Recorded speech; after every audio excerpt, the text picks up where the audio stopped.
namung sekeculungan. Kek rasa apa kuwi jebule pancen sak tenane rasa tresno kang tumantuk marang kowe Kakang. Dadi kira ditampa apa ora karo sampeyan lho Kakang. Perkara ditampa tetep aku nampa marang katresnan. Mung wae aku sumelang. Aja-aja mengko kowe gelo. Jalaran menawa kaukur diajak wis ora timpal. Ibarate aku kuwi watu, ewadene kowe kuwi inten. Ibarate aku lawe, kowe kuwi sudra. Aku wong sudra sambali wong desa. Kere pacu piling bali-bali longan. Apa kira-kira ora kedhuwung jalaran kang sira kuwi putra Nalendrana ing kraton Majapahit Mindaya. Kakang Seko Sundang.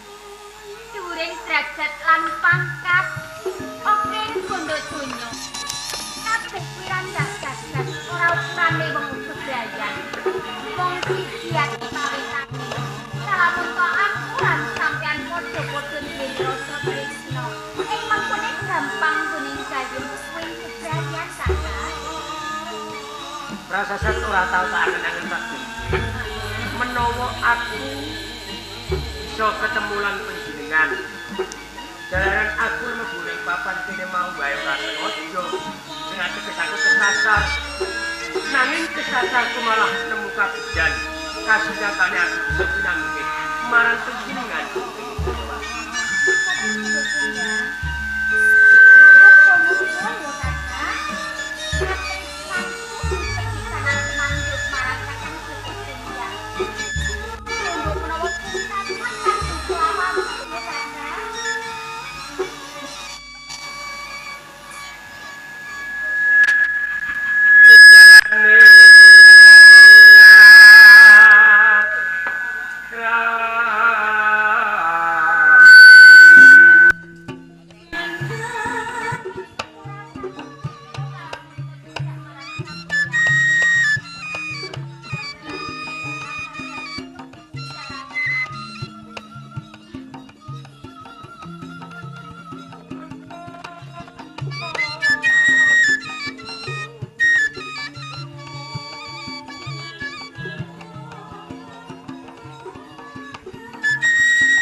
Apa aku kudu nembung marang wong tuamu?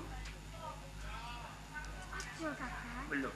Yen ngono kowe ora tresna marang aku Mindayawati. Kuwi sing ndak karepku. Kakang juga Sundang. Sopo aku? Putri Dalemana ing Majapahit. Mongko Kanjeng Rama durung pirsa perkara iki. Dadi nggonku sambung lan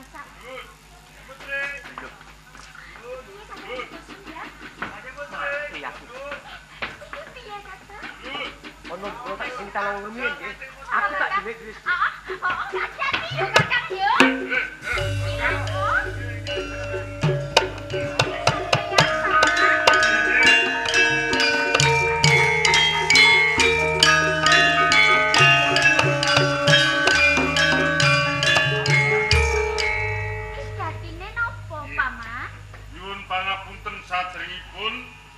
Dening paman wantun webet saking Taman Sari.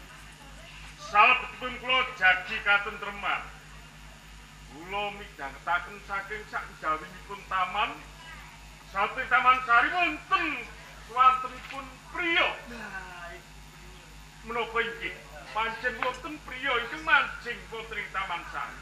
Paman, lepat ngangge sanget menawi panjenengan ndak, kok. Wonten kakung ingkang sumandhuk wonten dalem taman. Nyatanipun panjenengan pariswa piyambak mboten wonten kakung Paman. Sangat dipati. Kang mireng ora mung Regiyana Patih dhewe. Aku calon bojomu Kokungmu. Ya merga ana kakung sing jroning taman Pamargi Putri. Nyatanipun mboten wonten sangat dipati. Nek ndak sawang pancen ora ana. Nanging sapa ngerti kang sira nyingitke kelawan kakung.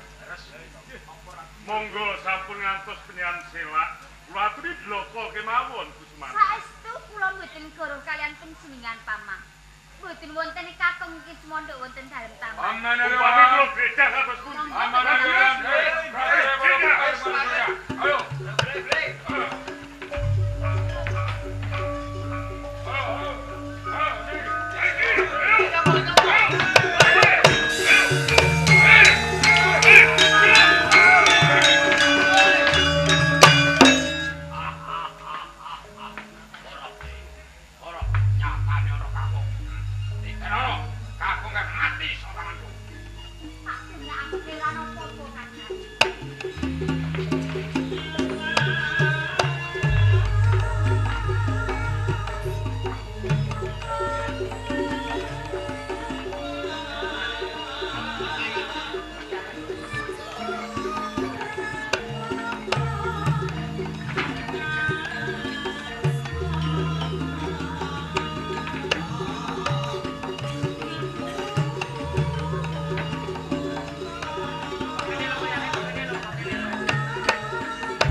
Were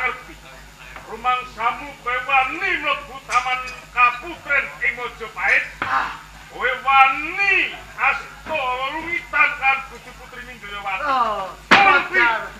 pasai. Kula nggih jotos. Wong jengkek. Ayo ngaku. Aku. Terus pundi anggen kula badhe ngaken wong kula niku mboten tumindak. Lho maling aku hukuman kabegeng ya. Minak kali seto. Oh, Coba takonono. Sing nganti ngaloko. loko. Nek mbok akoni enteng pidanane, ning nek ora mbok akoni jero hukumane. Aku ae. Uga kowe lara. Saestu kula niku mboten tumindak menapa-menapa. Namung kula tedhak wonten ing tapel wates Praja Majapahit. Kula niku makili dhateng kadang kula kang Aja lara. yang guyu. Sing ngerti saka taman kowe mlayu ora mung aku dhewe. Taman Haryawahan kabeh prajurit ngerti. Rampunge kowe saka taman bareng tak oyak playumu nyang kene,